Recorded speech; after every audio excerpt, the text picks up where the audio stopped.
বাড়িতে মাছ মাংস না থাকলে আমরা বাঙালিরা প্রেফার করি ডিমটাকেই। আজ তোমাদের তৈরি করে দেখাবো ঝাল ঝাল ডিম কষা রেসিপিটা বানানো কিন্তু খুবই সহজ। তো চলো দেখে নিই আজকের রেসিপিটা।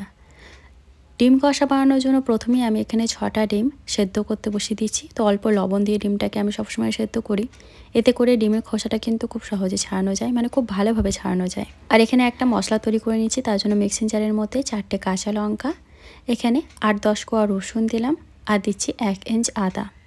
এখন আদা রসুন আর কাঁচা লঙ্কাটা একটু জল দিয়ে মিহি পেস্ট করে নেব। দুটো মিডিয়াম সাইজের পেঁয়াজ আমি এই হ্যান্ড চপারের মধ্যে একদম মিহি করে কুচিয়ে নিচ্ছি।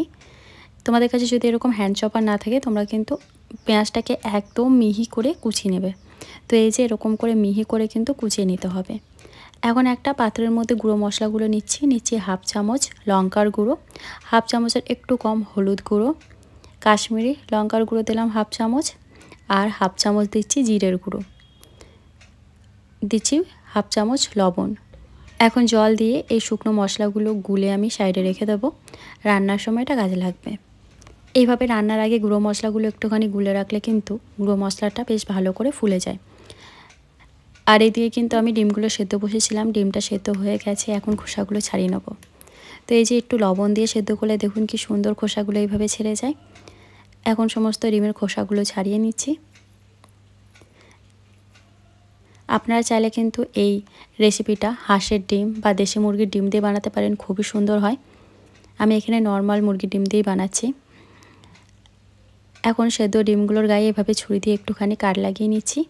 এটা করা কিন্তু অবশ্যই দরকার, নাহলে অনেক সময় দেখা যায় ডিম ভাজার সময় কিন্তু ডিমগুলো ফাটে। তার জন্য কিন্তু অবশ্যই খেয়াল করে প্রতিটা ডিমের মধ্যে কাট লাগাতে হবে। আর এরকম একটুখানি কেটে দিলে কিন্তু খুব সুন্দর ভেতরে মশলাও ঢুকে যায়। এখন ডিমের মধ্যে আমি অল্প করে নুন, হলুদ আর শুকনো লঙ্কা মাখিয়ে রেখে দিলাম। এখন রান্নাটা করার জন্য কড়াইতে বেশ কিছুটা পরিমাণে সর্ষের তেল গরম করে ডিমগুলোকে একদম লাল করে ভেজে নেব। মিডিয়াম ফ্লেমে একটু টাইম নিয়ে উল্টে পাল্টে লাল করে ভেজে নিতে হবে।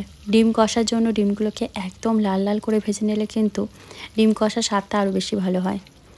তো এই যে বেশ লাল লাল করে কিন্তু আমি ভেজে নিচ্ছি, ডিমগুলো ভাজা হয়ে গেছে। এখন আমি তেল থেকে তুলে নেব। কড়াইতে যে তেল আছে সেই তেলের মধ্যে এখন পুরো রান্নাটা করব, আর তেল অ্যাড করার দরকার নেই। ফোড়নের জন্য এখানে দিচ্ছি কিছুটা পরিমাণ গোটা জিরে আর গোটা গরম মশলা। গোটা গরম মশলার মধ্যে এখানে নিয়েছি এলাচ, লবঙ্গ আর দারচিনি। এখন ফোড়নটাকে একটুখানি নাড়াচাড়া করে নেওয়ার পর প্রথমে যে আমি পেঁয়াজটাকে কুচিয়ে রেখেছিলাম সেই পেঁয়াজটা এখন অ্যাড করে দিচ্ছি। মিডিয়াম ফ্লেমে পেঁয়াজটাকে মোটামুটি 1-1.5 মিনিটের জন্য একটুখানি লাল লাল করে ভেজে নেব। পেঁয়াজটা যখন একটুখানি কালার চেঞ্জ হয়ে যাবে তখন এর মধ্যে আমরা অ্যাড করব যে আদা, রসুন আর কাঁচা লঙ্কাটা আগেই বেটে রেখেছিলাম সেটা। তো এই যে পেঁয়াজটা কিন্তু ভাজা হয়ে গেছে, এরপর আমি এর মধ্যে আদা রসুন বাটাটা অ্যাড করে দিচ্ছি। এখন আদা রসুন দেওয়ার পর মিডিয়াম ফ্লেমে আরও ওই 2-3 মিনিটের জন্য ভালো করে আদা রসুনটাকে পেঁয়াজের সাথে কষিয়ে নেব। মশলা যত ভালো করে কষানো হবে ততই কিন্তু রান্নার স্বাদটা ভালো হবে। আদা রসুন দেওয়ার পর বেশ ভালো করে কিন্তু আমি একটু টাইম নিয়ে কষিয়ে নিয়েছি। এরপর এর মধ্যে আমরা একটা বড় সাইজের টমেটো কুচি অ্যাড করব।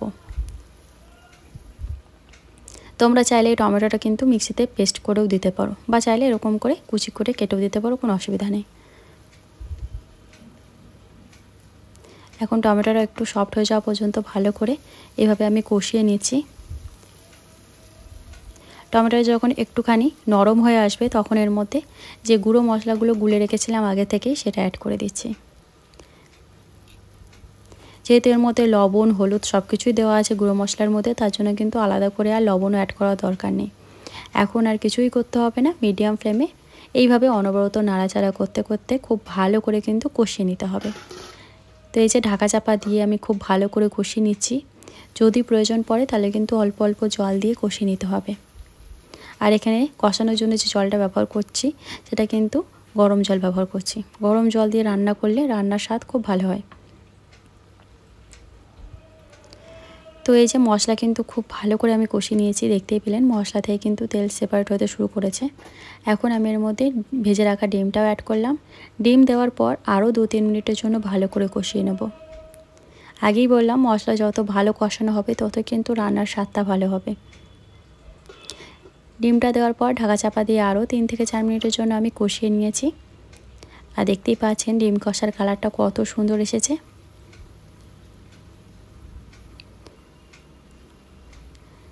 আর মশলা কষানোর সময় আমি অল্প পরিমাণে চিনি অ্যাড করেছিলাম, যেটা দেখাতে ভুলে গেছি, তার জন্য আমি এখন বলে দিলাম। আর খুবই সামান্য পরিমাণে এখন আমি জল দিচ্ছি, যেহেতু কষা বানাবো তার জন্য কিন্তু খুব বেশি গ্রেভি রাখছি না, আপনারা আপনাদের পছন্দ মতো এখানে গ্রেভিটা রাখবেন। তো এই যে ডিমটা দেওয়ার পর 2-3 মিনিটের জন্য রান্না করে নিয়েছি। এভাবে ঢাকা চাপা দিয়ে মাঝে মাঝে আমি একটুখানি নাড়াচাড়াও করে নিয়েছিলাম। তো আমাদের ডিম কষা কিন্তু একদম রেডি হয়ে গেছে। সব শেষে এর মধ্যে আরও 2টো উপকরণ অ্যাড করছি, দিচ্ছি ধনেপাতা কুচি আর গরম মশলা গুঁড়ো। ভালো করে নেড়ে চেড়ে মিশিয়ে নিয়ে গ্যাসের ফ্লেম অফ করে ঢাকা চাপা দিয়ে 5 মিনিটের জন্য স্ট্যান্ডিং টাইমে রাখলেই কিন্তু আমাদের ডিম কষা একদম রেডি। ভিডিওটা ভালো লাগলে অবশ্যই ভিডিওতে একটা লাইক দিয়ে চ্যানেলটা সাবস্ক্রাইব করার পাশে থাকবেন। আর এই ডিম কষা ভাত বা রুটি দুটোর সাথে কিন্তু পরিবেশন করা যাবে।